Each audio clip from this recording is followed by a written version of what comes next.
If you're looking to learn more about the world of international education, be sure to check out our book, International Education Leadership: Stories from Across the Globe. You'll hear from 13 different international school leaders from all parts of the world and backgrounds sharing what makes international education unique through their leadership lessons. And now, on with the show. Somewhere out there, in a classroom or staying up late at home, a teacher is planning that next great lesson that will inspire and change a child's life. Whether they're looking for new, innovative ways to engage and motivate students, or connecting learning to real life in a hands-on way, it's always with the end in mind and the context of global citizenship and advancing our humanity. Join us on our search for leading voices in education across the globe as we convene to talk about the topics that matter and inspire all educators in the pursuit of that next great lesson. Welcome to Educators Without Borders, presented by SchoolRubric.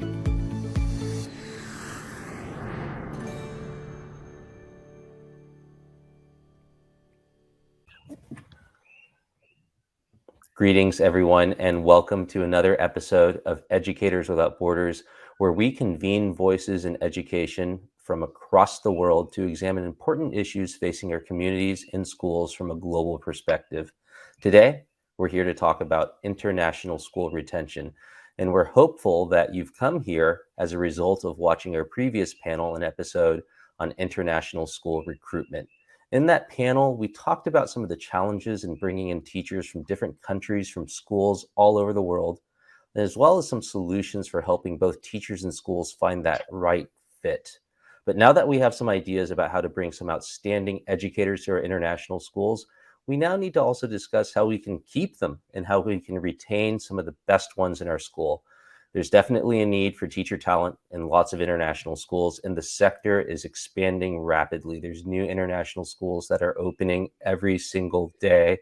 So today we've asked 3 experts in international schools to join us and share their experience and wisdom with us. So I'm going to pull them on screen. We have with us Dr. Lee Fertig, who's the head of school at the Nueva School. We also have Lisa Perskie, who's the executive director at the School of the Nations in Brazil. And we have with us Aparna Sundaram, who is the COO of Strategy and Recruitment at the Diversity Collective. Thank you all for being here. Welcome. And before we get into today's discussion, I want to turn the floor over to each of you for introductions and learn more about your work. Aparna, perhaps we can start with you. Sure. As you mentioned, I'm the Chief Operating Officer at the Diversity Collective, and we work to really help international schools find excellent candidates. And in relation to today's topic, keep excellent candidates as well. We're especially interested in working with schools who would like to diversify their faculty and leadership so that we have more school leaders and teachers who reflect the students in their classroom as well. And so really hoping to get people from underrepresented groups into leadership positions in international schools. All right. Thank you so much for sharing this space with us. We really appreciate it. Lisa, I'll pass it over to you. Hi, everyone. Well, I'm actually going to be retiring an ex-executive director, but I've been 30 years in the field, almost 18 years in Brazil. It's a wonderful profession, has not been easy during the times of COVID, especially for recruiting and retaining, but we're always up for a challenge. And one of the things that all leaders spend a great deal of time on is recruiting and retaining. That's the essence of your school. It's not the building. So it's a very critical topic, and I'm glad to share today. All right, Lisa. Well, congratulations, I want to say, on a very, very storied career. And I know we've talked a little bit offline about some of those next steps in your journey. And I know staying active and staying connected with folks. So again, congratulations. Dr. Lee Fertig, I'm going to pass it over to you. Hello, everyone. Thanks, Wallace. Yeah, I'm currently the head of school at an independent school in the San Francisco Bay Area, the Nueva School. But in my career, I've been in, I think 8 schools in 5 countries on 4 different continents. And just to reiterate some of the things that Lisa and others have said, I think probably one of the most important tasks we do is to actually recruit, develop, and retain the human resources in our institutions. And so I think the value and the importance of this topic can't be underestimated. So I'm looking forward to the discussion. All right, awesome. Well, thank you so much again, all of you, for being here with us. And just to talk a little bit about our format today, we've asked our colleagues for a number of ideas and topics that they want to know more about, specifically related to international school retention. So over the course of our discussion today, which will be around an hour or so, we have 4 main discussion questions and prompts with a few follow-ups in between. And I also want to mention that this is module 1 of a course on international educator retention. So check out the link in the description and you can learn more and go through different readings, different interviews, different panels, in addition to learning with our 4 experts today. So without further ado, let's jump into our first question, which is talking a little bit about that root cause analysis with international school retention.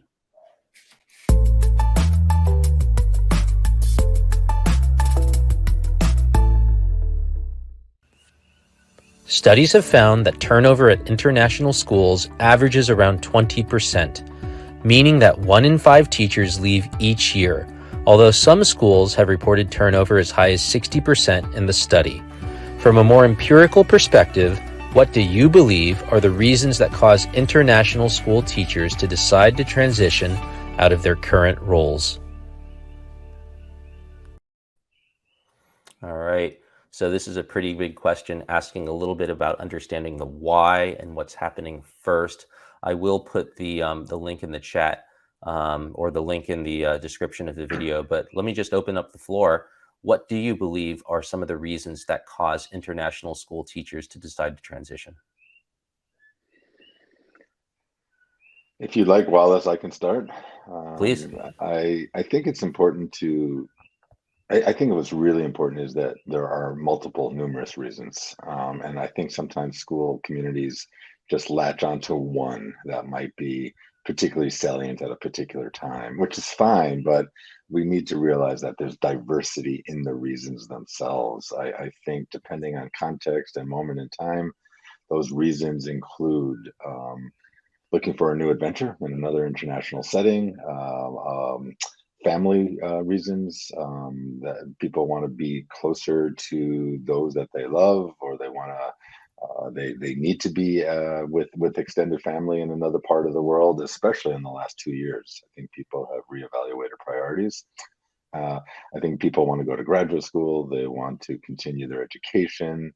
I think people acknowledge that there are different fits, different levels of fit with specific schools, and they realize that maybe they need to go to a different place to have better alignment. So the point I'm trying to make is I think it's important to accept the reality and accept the fact that there are different reasons for teacher turnover and attrition and retention. Right. And maybe just Lee, as a follow-up question, have you found in your experience working across so many international schools over so many years that there are a few reasons that have been a little bit more prevalent that have come out as you work with teachers? Yeah, but I think it's shifted over time. I think that for many years, at least in my own career, I think in the international school setting in particular, I think the first item that I mentioned might have been near the top, and that is international school teachers, faculty, and staff literally just want to try out a new place. They want to have a new adventure. They spend 3 to 5, 5 to 7 years in one setting and want to go someplace else. And I think it's shifted. And I think the environmental factors such as a global pandemic and other reasons have shifted the reasons why people leave. I think now more people want to go home. They want to go back to their roots. I don't know what the research is, but I think a lot of international school people are actually heading back if they're from North America in the last year or two. So I think we're seeing a little bit of a shift as to the why. Great. Lisa? Yeah, I have to speak only from the perspective of my last 18 years in a bilingual international school that is US accredited, but has a very bilingual environment. And we celebrate, if when we're talking about foreign teacher retention, we celebrate every year after the initial 2-year contract that they sign on again. And some have even wanted to stay above 6 years, and some want to leave within the 2-year contract. So there's a lot to discuss about that. But the stakes are up too, because, you know, and like with the kind of environmental things happening, for example, when you move to a country like Brazil, even the economy or the political situation or the pandemic disease situation or the difficulty traveling or the difficulty with visas, the stakes are up. It's not anywhere near as easy as it was for me 10 years ago, or in Brazil, like when they were having the World Cup, I would choose from 7 people for each position that were great. Which one did I want for the position? They all wanted to be here for that moment, and it was easy to travel then. The real, the Brazilian currency was high. But there's many, many factors embedded in these decisions, both, you know, economically, socially, emotionally. And I wanted to say also, one other thing is that international teachers are not coming just for a job. None of them are just for a job, or even just because they love the school. They're coming for a whole life experience that if they don't meet, if those needs aren't met or what they dreamed of isn't met, they will be moving on. Right. And I also think, to go back to what both Leah and Lisa were speaking about, is this diversity of experiences and really acknowledging that, right? So you can't have a traditional response for, we're going to treat all new hires this way, and we know all our new hires are having a similar experience, right? And so to have that flexibility of and that openness to ask people within that first year, what do you need, right? In that second year, how's it going? What do you need? I cannot stress enough how important communication is, and to really try to check our presumptions about what we think is the experience or what we believe is the need, right? And I think that will shift who chooses to stay, right? If they can articulate, and maybe you can't meet all their needs, but maybe you can meet some of them, and just to really understand this diversity of experiences and what is going on, and where can we support our newly hired educators and administrators, you know, so that they stay. Yeah, it's really, I think you brought up a really good and really important point there, because I think even if you traced it back in talking about this diversity of experience, we also need to think about what propelled folks into international teaching in the first place. Because I always like to think about the fact that it's an interesting subset, because you have a subset of the population that decides to be educators, but then from the subset of folks that decide to be educators, some of them decide to take the plunge or jump into international education. And I remember when I was a principal in Guatemala and we brought a cohort of new teachers over, then you had the entire gambit and range of different responses, right? Some people, they would walk off the airplane and they've already got friends in Guatemala. They're ready to go. They speak the language and they feel very, very culturally acclimated. And then you have other people who don't have a clue as to what's going on, feel like they need a lot of support. And so that transition process is a little bit different. And so it's interesting what you say, Aparna, because we perhaps mistakenly had the same orientation schedule and the same onboarding process for all of these teachers, despite the fact that we knew that they had different levels of experience and different levels of comfortability coming into a new culture, into a new context. And so I think what you're saying is spot on. You know, there's some irony in this, because we're educators. We've been working with our teachers for centuries on differentiating instruction, curriculum, and assessment for all the different learners in our classroom. But it's really interesting. We've been notoriously poor at differentiating for the adults in our community. And I think it's absolutely right on, Wallace, what you're saying. And that is, everybody's coming to this. Everybody's staying in where they are and or leaving from where they are for different reasons. And I think until we actually acknowledge that, then I think that we're going to have a cookie cutter approach that is going to be ineffective for at least some, if not for many. Well, can I just tag on to agree with everyone here and say how important it is, the whole concept of personalization, individuality in education, and understanding all the different needs of your stakeholders, whether they're parents, teachers, students. It's the same with teachers, and it is what retains by really listening deeply and seeing what you can and can't give, and even negotiating with them. They will stay on for years more, depending on how you handle that situation. Yes. Yeah, and I just, maybe one more story I would share is I remember when we were in Nigeria and I was the head of school at the time, and we would bring teachers over, and that orientation week is so crucial because not only are you onboarding them to the school, the operations, the curriculum, the processes, but you're also acclimating them to a new living environment, right? And so I remember that a lot of our discussions around orientation schedule was, who needs to take a trip to the store and get supplies? And so do we need to organize a bus for that purpose? Or who needs to go to the bank and make sure that we've opened a bank account and all of those different things? And so as we're talking and having this discussion, it's really striking me that, we really, in that particular instance, really tried to meet folks' needs where they were. But I think that kind of trails off, in most schools anyway, as the year progresses, and we're not as attuned perhaps as we should be to what our teachers' needs are and what's going well for them and what perhaps supports they need. So great discussion. Let's move on to question number 2, because now I think we've identified some of the causes behind retention and some of the causes why teachers decide to stay or leave. Let's talk a little bit about some strategies that we can use to improve retention. So let's look at our second question.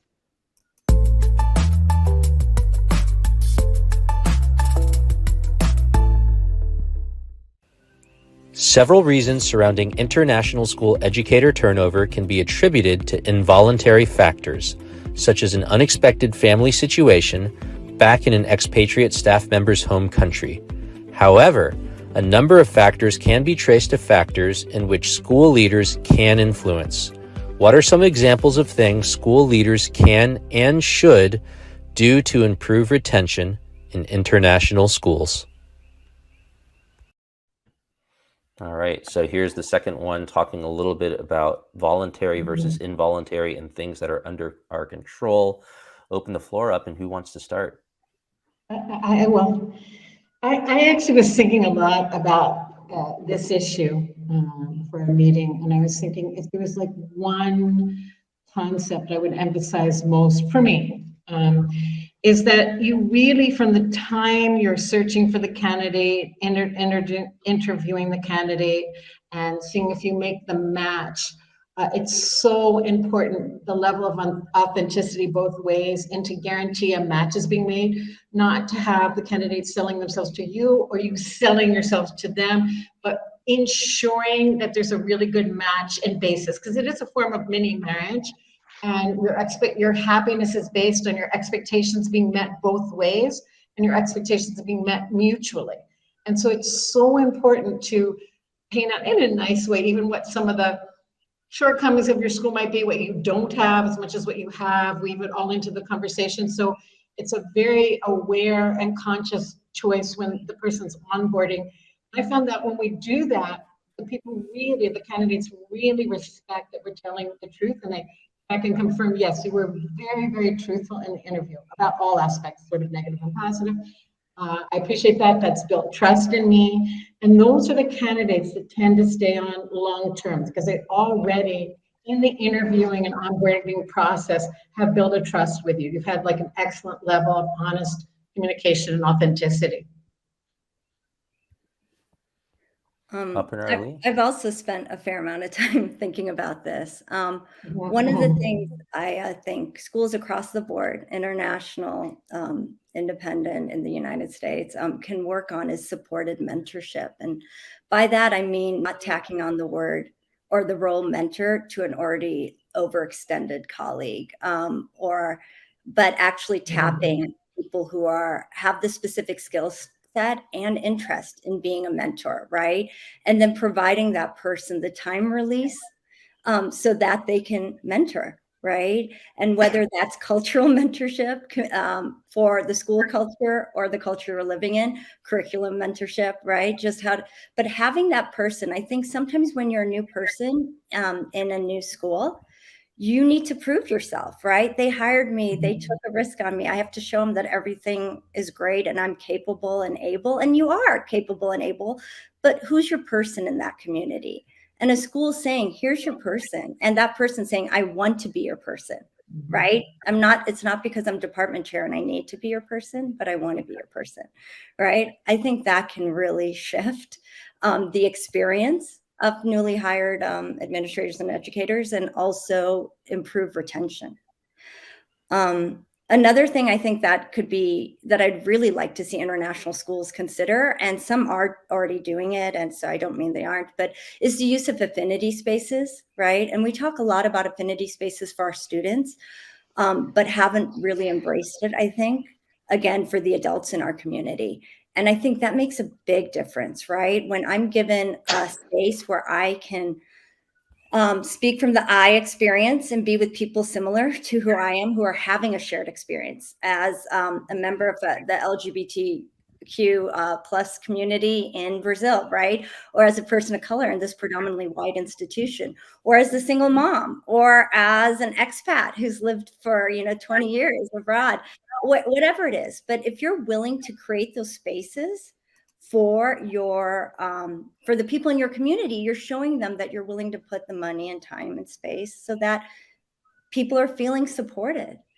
And then the last thing, as I mentioned in the first question, is asking for feedback. And I know people have mixed opinions about anonymous, especially surveys, right?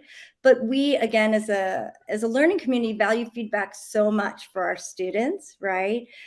We need to value feedback for ourselves as school leaders, right? And asking faculty and staff who are your best resource, right? They're your best resource. Ask them the questions you really want to know the answers to, and provide a safe space where they can answer honestly and openly, and you will know what you need to work on. I would just reiterate what's been said, and Aparna, I can't emphasize how important that sense of belonging that you're referring to is for retention. I think we talk a lot about fostering inclusion, but what we really need to do is foster belonging, a sense of belonging, and those affinity spaces, and that the authenticity that Lisa's referring to, I think really go a long way.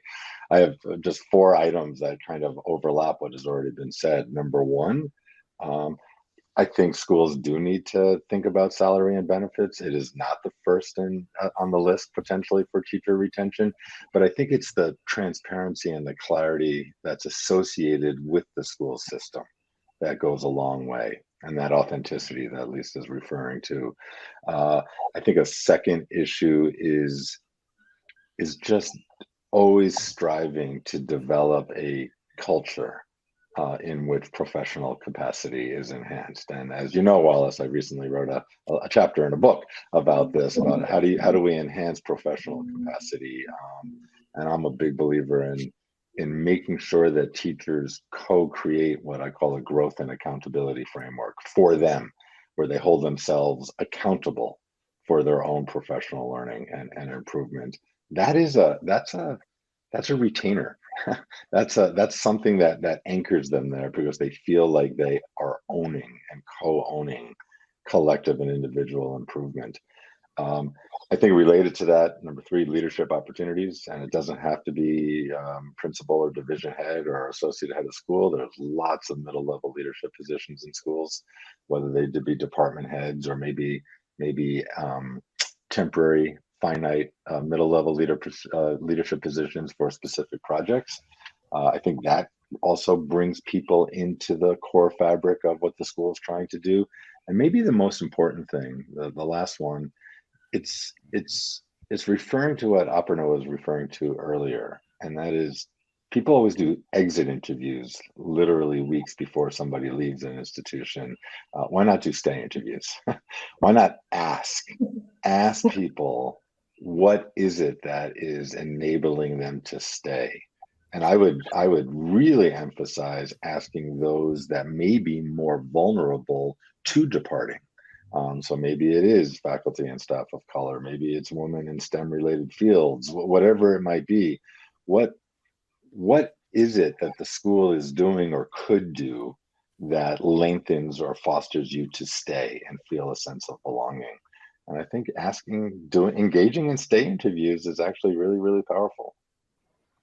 Yeah, I think we've all listed, or you all have listed, a really nice bucket of things for leaders to start considering and thinking about. And I think it's pretty exhaustive, and maybe even connecting some of the things that Lee and Aparna said about kind of the stay interviews and also surveying your teachers. And I think there's more than one way to kind of approach this. Certainly we could, launch an interview, make it anonymous, and try to get broad participation. But we could also have focus groups, and we could also have other folks within our organization, whether it's HR or somebody else that has a sense of trust, actually speak to folks individually and try to understand the different reasons that are affecting their well-being, their satisfaction at the job. One of the things I did want to follow up on is, it seems to me that in international schools, the contractual process is a little bit different. And it seems like we always have this situation where, after their 2 years expires or whether their contract is up, there's this conversation that always happens. Are you extending? Do you want to extend? Hey, here's a sheet of paper.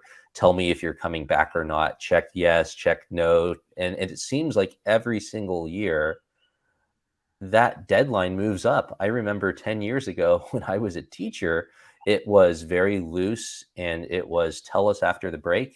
And it's a very loose conversation to tell us before the break in terms of, winter vacation. And then it came around Thanksgiving. It needs to be a hard yes or a hard no. And it seems like that's always moving up. And I'm wondering, is that something that's helpful, or is that something that's harmful to retention efforts? This idea of declaring your intentions. It seems very weird to me if teachers are on a 2-year contract that after 1 year, you kind of already have to tell the school if you want to come back or not.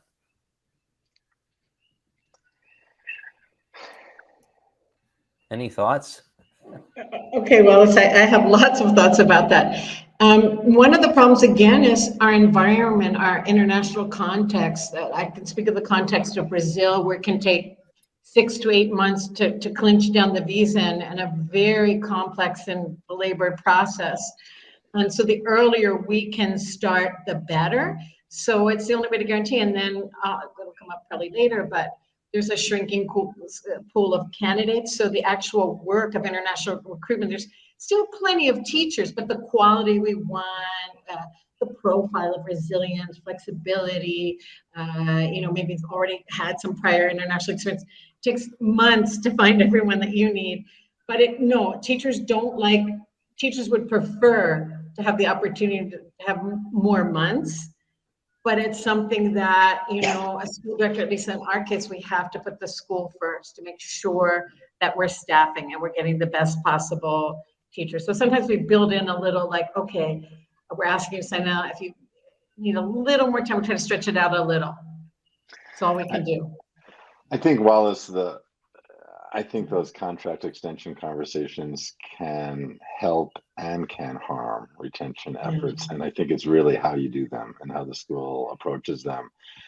If the reality, like Lisa's suggesting, if the reality of the situation is that they have to be done so early because of the way the international school sector has developed, so be it.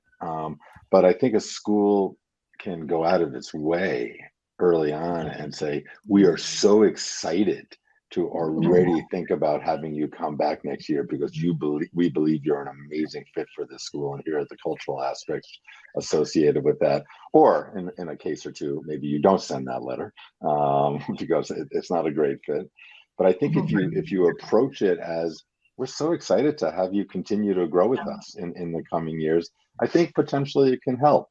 But if it's a transactional kind of human resource mechanism, it's just a checklist, it can feel maybe a little bit sterile and a little bit dehumanizing, and potentially that can harm the retention efforts. Yeah, I find it really interestingly that you're talking about the fact that perhaps it shouldn't be transactional, but rather this kind of very human to human conversation. Yet you are, in effect, talking about a transaction, i.e., a contract. So there's a little bit of that balancing act that needs to happen. I remember just feeling this, this sense of competition in terms of asking teachers to declare their intentions earlier and earlier every single year. And it was one of those things, well, if these schools are doing it, then I've got to do it. And I was in Nigeria at the time. And so when you go to these recruitment fairs, I'm next to Norway and the Netherlands, and you've got, kind of lines out the door, and there's not too many folks that are lining up at these job fairs to come to Nigeria. So I just felt this immense sense of competition. Well, monkey see, monkey do. If they're doing it, then I need to do it too. And I think the other thing I would say is there were certainly some people that, there was nothing that I could do to convince them to stay. And there were certain people that automatically wanted to stay. And I think it was pretty easy for me to identify who those folks were. But then there was also that range of folks in the middle that I knew were on the fence. And so those are the folks that I knew I needed to have a conversation with and really see, how are you feeling? Okay, well, we said the deadline was this, but if you need a little bit more time, that's okay. And so I felt like having those conversations and identifying those folks that were kind of on the fence was a really important strategy that led to some higher retention efforts in my school. Aparna? Oh, sorry, Yeah. go. Yeah. Lisa, do you want to go ahead? I just was going to tag on quickly to what he was saying, to say that it's a multifaceted process. It isn't just a contractual discussion. So that's where you can bring on the things of personalizing, showing your appreciation, recognizing everything that person's done with specific feedback, and asking how could you customize the contract for them, like within what the school can offer, like realistically, what kind of PD. And sometimes that's where we give small leadership roles, or even medium size or big ones. And so it's a whole exciting conversation. It isn't just say, be retained for another year. So when there's outstanding teachers, we are and will lean over backwards to keep them on. And we show that appreciation. That means a lot for the teacher. That's right. Sure. And I was just gonna, Please. Sure. I was just gonna really reiterate, I think, what Lee was saying too about the way in which you approach the conversation, right? And I think, Wallace, what you were speaking about, it's this sterile half sheet of paper that says check a box, are you coming back or not, and might send someone into a bit of an existential crisis in, already it's September, October, right?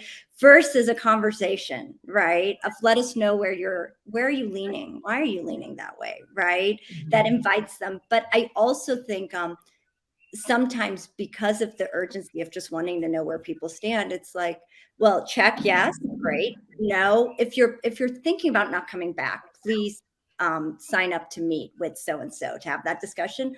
No, right? If you think someone is maybe leaning about not, or so, you reach out to them. Just it's just a small little actions, I think, that can shift individuals' perspective.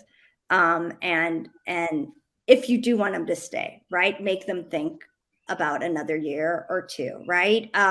Lee talked about the word belonging, right? It's so important to create the sense of belonging, and for educators around the world, right? Feeling valued, right? And if I have to go seek out someone and have a conversation with them about why I'm thinking about not coming back versus them showing up at my door and wanting to check in and see what I'm thinking, that's different in the way in which I feel I'm being seen and I feel that I'm being valued, right? And those are small human things that are within all of our ability to do, right? But we sometimes forget because we're thinking of the end goal. Wallace, as you were mentioning, which is stressful, like I've got to fill X positions for next year and I'm competing with Norway.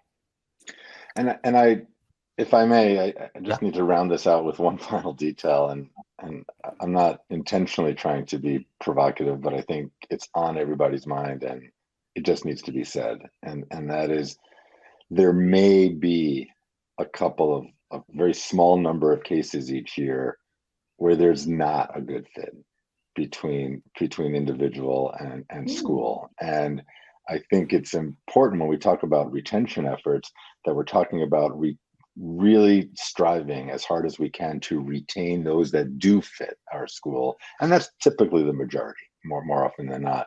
But in those small number of cases, I think that also warrants a human connection, a conversation. It still values the person's professional importance. It still values the person's what they bring to the profession. But maybe at this moment in time, on this particular team, in this particular context, maybe this is not a great fit, and we encourage that person to leave to look for a better fit. So I think it's important to just acknowledge that and say that. Yeah, well said. And I just want to say, I'm having a great time in this conversation. I am learning so much. And I want to say thank you all for being in this space and opening up and sharing your perspectives. I'm just thinking to myself, boy, I wish I had this resource 5, 6 years ago when I started in international education leadership, and just having this pool of wisdom and perspective to be able to draw from. So if you're watching, if you're an international school leader, if you are an aspiring head, really reach out to Lee, Aparna, Lee, myself, if you're looking for some support or further guidance, and make sure that you register for the course. With that said, let's move on to our third discussion question, which is examining some of that healthy versus unhealthy turnover, and identifying that and talking about it a little bit more.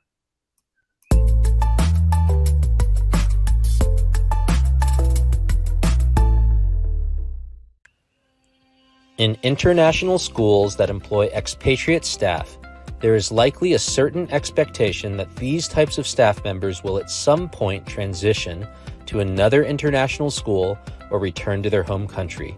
In fact, some international schools have gone so far as to introduce policies regarding long-term expatriate staff that restrict or discourage their longevity at the school. What are the factors that you look at as a school leader when you balance what is healthy versus unhealthy turnover in international schools? Yeah, really interesting question. And I know that there are all sorts of international schools with all sorts of different rules and policies.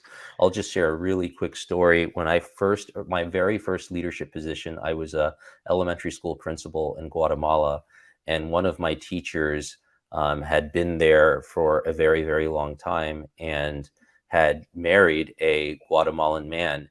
And the policy at the time was that her housing allowance would go to zero and she would be considered a quote unquote local hire and her salary would go down. And that just didn't make any sense to me as a new person, but it certainly didn't make any sense to her either. And that's something that we really had to navigate and work through. And so with that said, I'll just open the floor up about unhealthy versus healthy turnover and what international schools can and should do to get more of that healthy turnover and eliminate and reduce some of those unhealthy turnover aspects.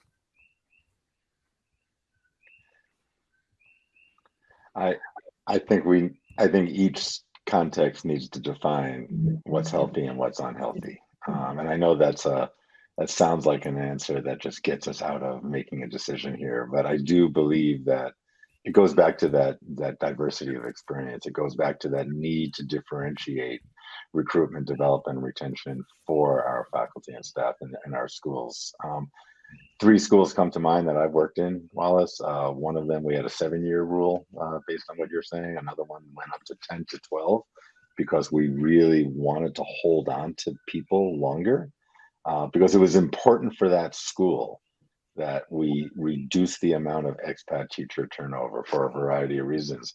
Whereas a different school, in contrast, that I worked at, in my opening meeting, one of the strengths that I identified that the school was having in my first year was that we had really, really low teacher attrition and high retention rates. And one of the areas for improvement that school had was that we had really low attrition rates and high retention rates. We needed to actually move a little bit. We needed to garner a little bit of fresh perspective every once in a while. And so the types of incentives, the types of policies that you put in place, I think need to reflect what your aim is in terms of healthy versus unhealthy. Yeah, Lee, I think that's right. And I mean, I think that also leads itself to a governance conversation, right? No matter what your governance model is, whether you are working in a school that has a proprietor or an advisory board or a governance board, no matter what the decision process is, I think that conversation with that board or that governance model is really important to align those expectations. What is acceptable? What isn't acceptable? What is the goal here? And I think then, as kind of the chief executive officer or the school leader, then you can go out and ensure that you are executing on that policy, executing on that strategy. I just don't want the people listening in to think that our goal here is 0% transition, because I don't think that's a realistic goal. I think the international schools are always going to have transition in teachers and staff, and I think the world is engaging in more transition activities in the career place, in family lifestyle. I think we need to accept that there's transience in what we do in our international schools, and we need to accept that there is going to be a certain level of attrition. So I think we just need to be careful about what our goal is. Yeah, I agree with you, because I feel that one of the things we don't want in our school is people repeating the same year of teaching over and over, and they're there and we can count on them, but there's no quote unquote growth mindset. And another factor that's complex for our schools, I can't talk about the research. I haven't looked enough at the research around the world, so I can only talk from the perspective again of this somewhat small bilingual international school. And we're actually looking, we were founded to achieve a very inspiring faith-based mission. I mean, no one has to belong to the religion, no one has to be Baha'i, for example. But the core part of spirituality, love, service, transforming people in more than the academic sense is completely vital to us. And it's what makes people feel they belong, because I feel also inspired by the mission. So if we have someone, for example, they're just building their career, seeing what different jobs they can do in the next school, but they're looking at their resume, what's the next job? So it's not the profile we want either. Like, we want people to grow, we want people to have grow within job functions of the school. We just signed on a principle that he and his wife adopted 4 girls from a marginalized neighborhood in a part of Brazil that's marginalized. And he's going to sign on for another 3 years. So we want people to sign on that are really in affinity with the mission, are really interested in reaching out to society, social justice, service projects. It's kind of an unusual profile that we like. It's not easy to find. It's sort of like when the Marines say, we're looking for a few good men. Our ideal is to find these very idealistic, socially active, but also awesome teachers.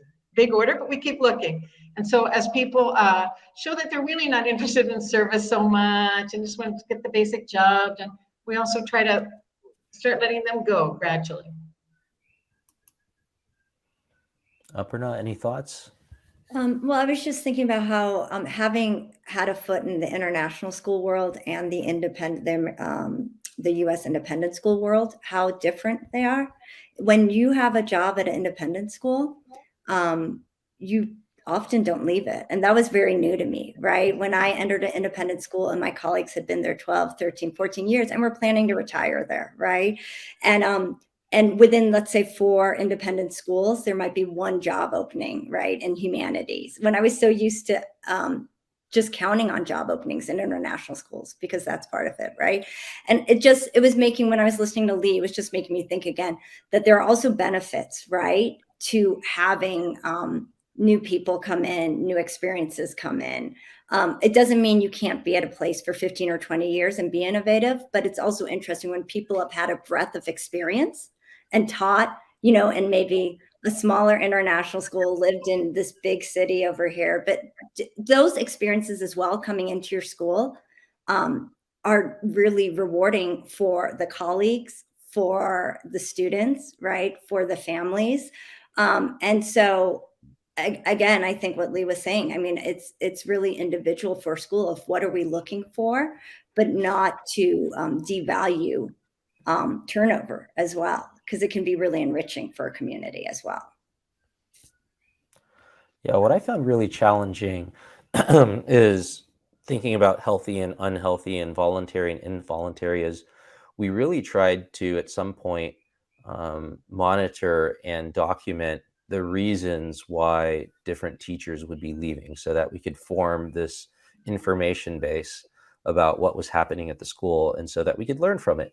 And what I found is that it was really difficult to classify these teachers into these different buckets because there was a lot of room for gray. Yes, they had a situation going on at home in their home country, but there were also factors at the school that were bothering them or that they didn't feel particularly comfortable with. So you couldn't just say they left for this one reason.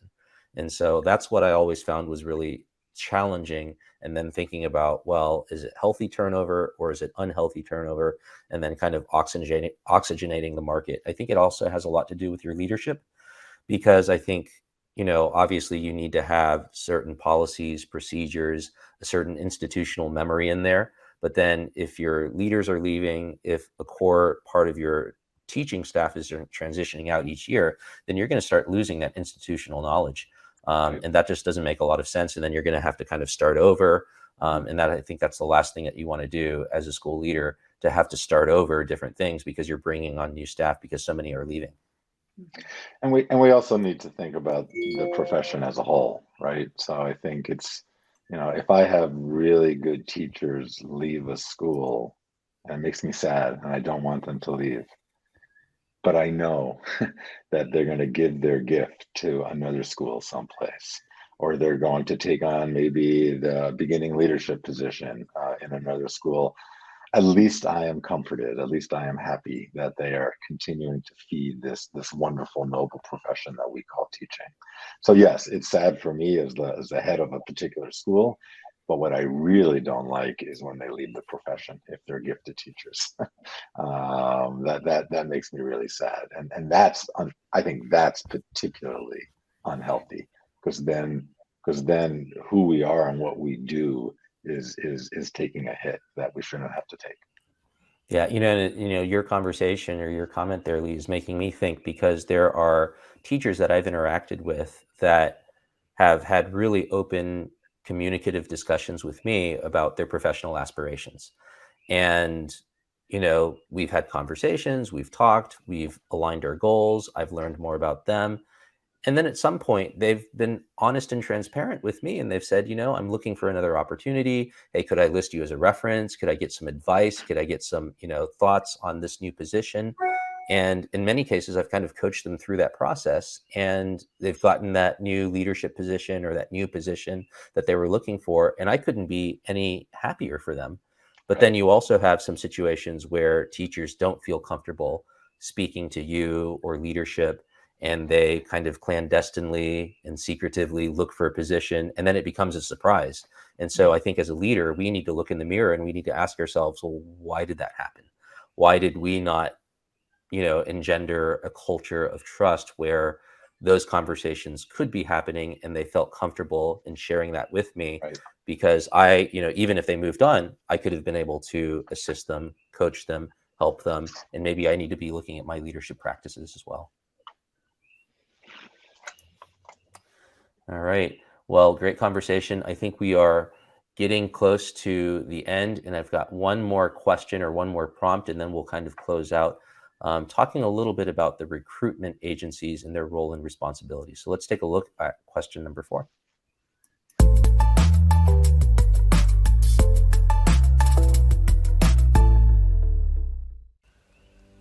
The large majority of international school educators are hired through recruitment firms or agencies. What do you believe are the main responsibilities recruiting agencies should play with regard to supporting educator retention efforts in international schools? All right, so we know there's a handful of recruitment agencies. I think there's new ones coming out too, which I think is a really good thing to oxygenate the market.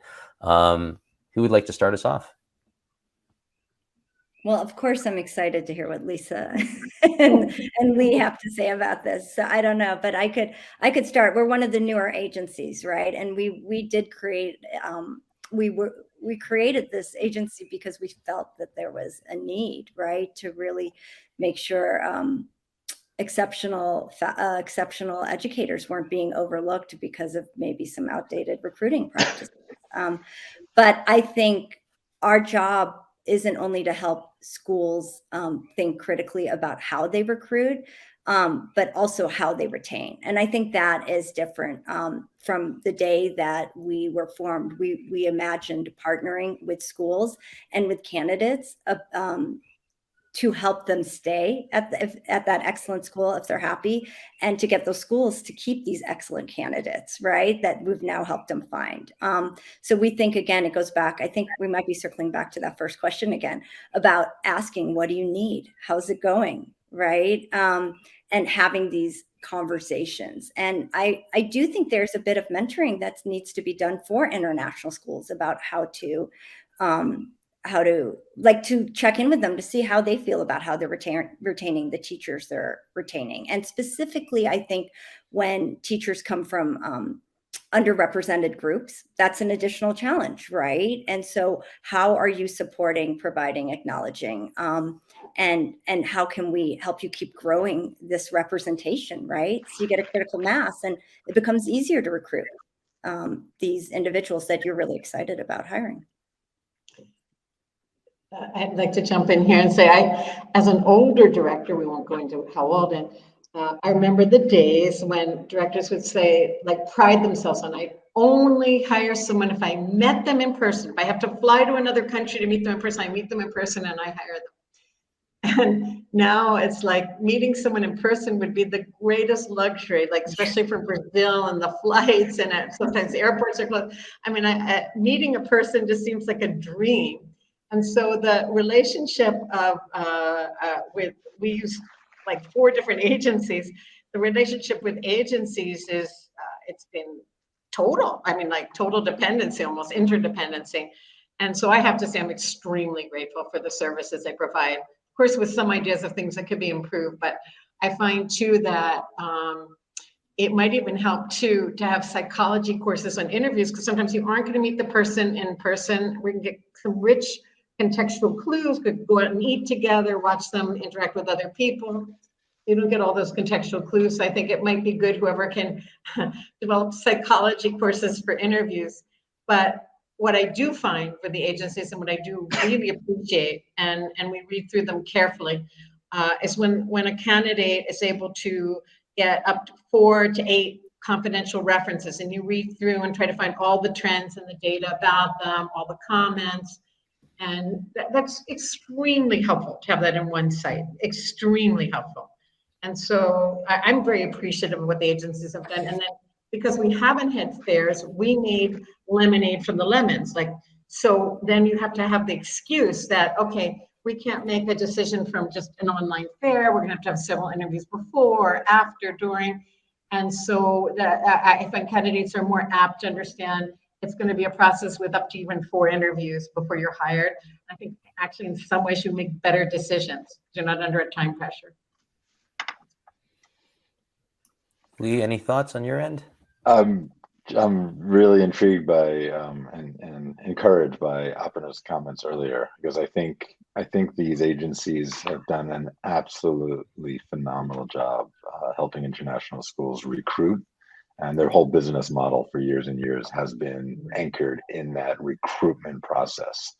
And I think I'm curious as to what are those strategies for helping schools to retain teachers, because I think that is equally, if not more important right now. And I just think the agencies need to shift their business model so that it reflects that prioritization as well. So I'm curious, Aparna, like what kinds of strategies can agencies offer to help schools retain and not only recruit?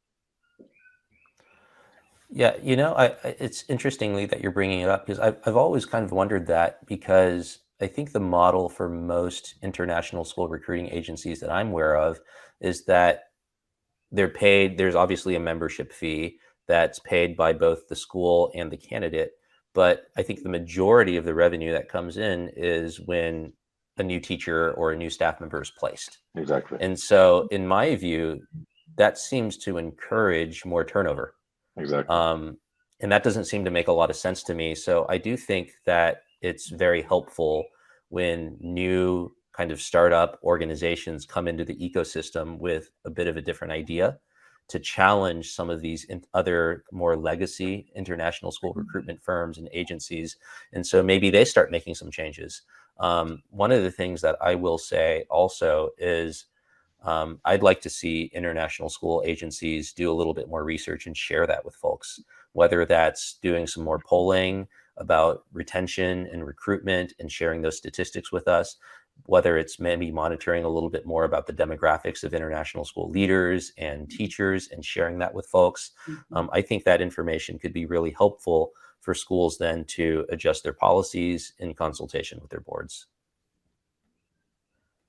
Aparna, maybe some closing thoughts on this one, because I know you are in this. You are starting. And I was happy to hear you say that. One of the schools that we do ask to partner with us, we do ask them to share. It's self-reporting, but demographics, right, of who makes up their faculty, their leadership, right? So as a potential candidate, you understand the community that you're going into in one very small way, right? You know that that these are the demographics and this is who's been there. I think. Yes, I think being in this business, there's money, right? And so you have this business in order to try to maintain that. But I think, especially working with my colleague, Alan, we're so personally committed to seeing diverse leaders in our international schools that we not only care about the placement, we care about the success, right? And we understand that that there are going to be unique challenges when you're maybe the first woman in a certain role, or you're the first person of color in a certain role, and we understand that it can't just be to the school. We're so glad that you understand this person is excellent and you're going to hire them for this position. But we just can't wash our hands at this point, right? We need to make sure that that person is getting what he or she needs in that position, and the school is also being coached into how is it going, right? And if, let's say, a placement doesn't work out, that doesn't mean that you don't say, oh, we hired this one person from that one background and we're not doing that again, which is sometimes, I mean, sadly, some of the stories you hear, right? And so this is such personal and necessary work. That we just can't close it once a person's placed, right? It is a person and it is a community, a school community. And we just see that work as ongoing.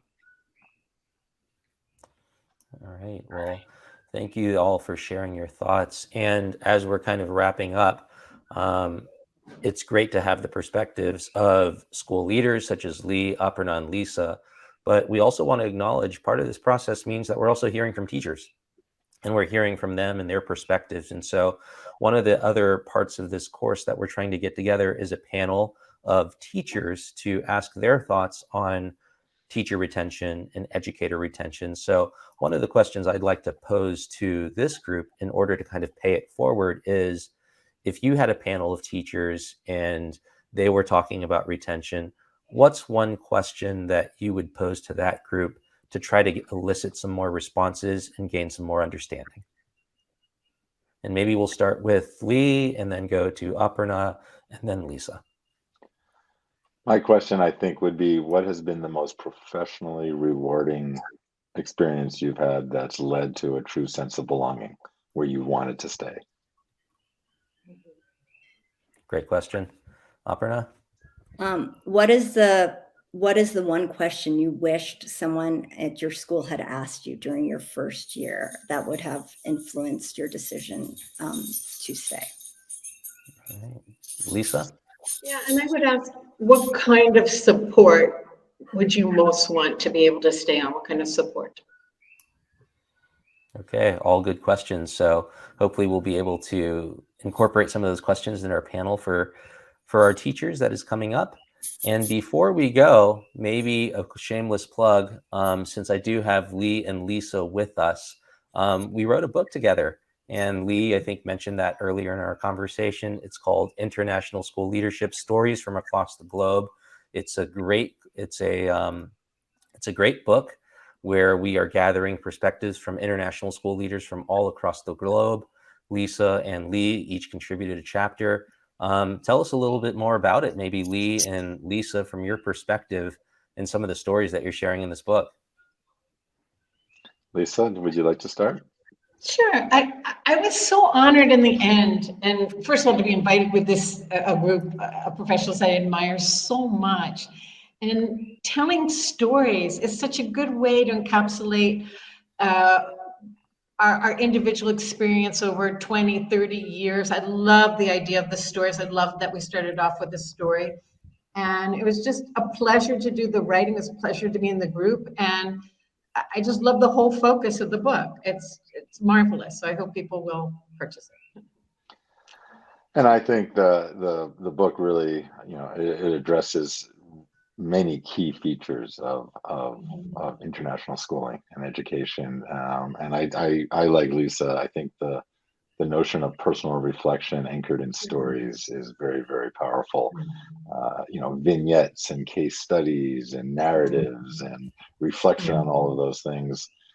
That's what people gravitate toward, and that's what they want to hear. And I think those are the lessons that can be learned really, really quickly. So I encourage people to take a look. I think there's some great kernels of wisdom in this book.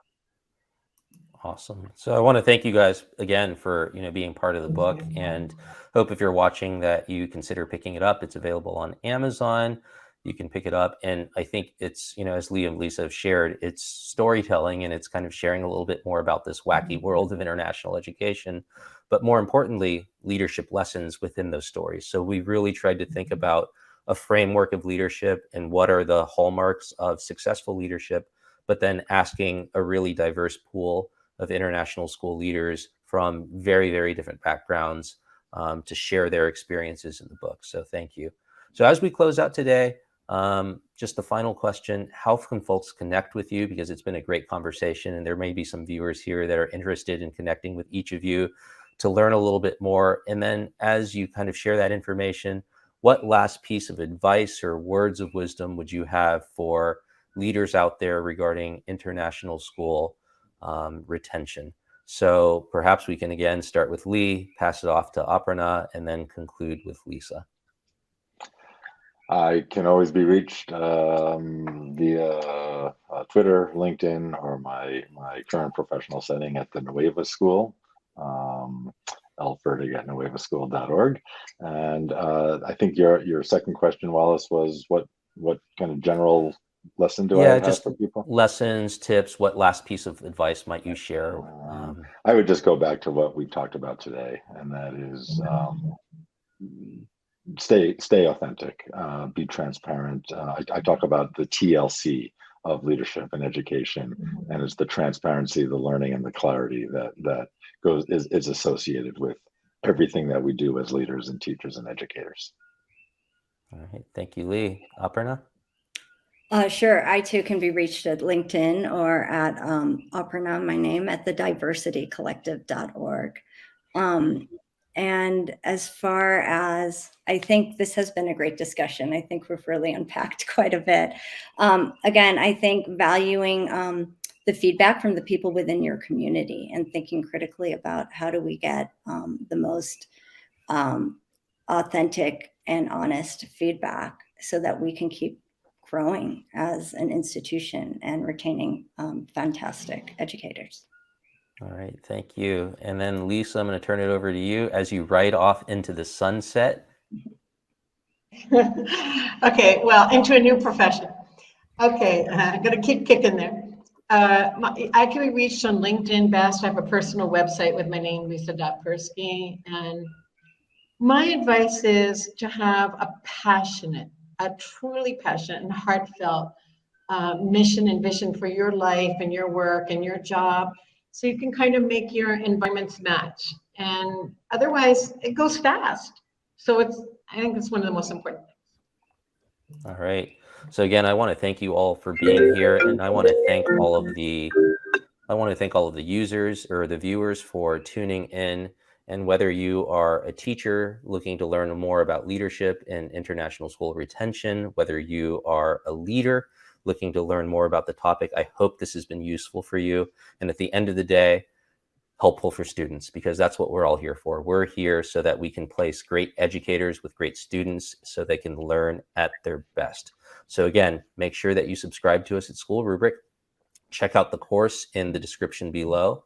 And I hope that you will join us on this learning journey as we explore international school retention.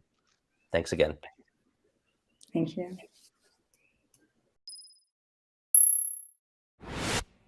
Thanks for watching and learning with us at SchoolRubric with educators from across the globe.